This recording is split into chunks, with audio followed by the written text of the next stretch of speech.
దేవునికి తెలియకుండా ఏది కూడా లేదు. ఉంటుందా దేవునికి తెలియకుండా ఏదైనా?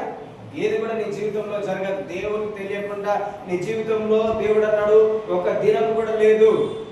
నీ జీవిత దినములన్నీ నేను లెక్కించి ఉన్నాను. ఈవెన్ నీ యొక్క తల వెంట్రుకలన్నిటిని నేను లెక్కించి ఉన్నాను.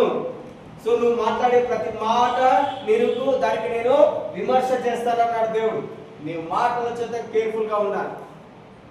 నీ మాటల చేత నువ్వు కేర్ఫుల్ గా, నువ్వు ఎవరి ఎదుట ఉన్నావు, ఎవరి దగ్గర ఉన్నావు, ఏం మాట్లాడుతున్నావు అనేది కేర్ఫుల్ గా ఉండాలి. నువ్వు ఎలా మాట్లాడాలంటే నువ్వు నిబంధనలో ఉన్న వ్యక్తిగా మాట్లాడాలి. నేను నిబంధన కలిగినటువంటి వ్యక్తిని. నీ నిబంధన నువ్వు ఎప్పుడు మర్చిపోకూడదు. నువ్వు ఎవరు నీతో నిబంధన చేస్తున్నారు? దేవుడు నీతో నిబంధన చేస్తున్నాడు. ఆయన అంటున్నాడు, నేను నిన్ను ఎన్నడూ విడవను, నిన్ను ఎన్నడూ ఎడబాయను, నీకు సహాయం చేయవాడను నేనే నీకు సహాయం చేస్తాను. ఎవరు నీకు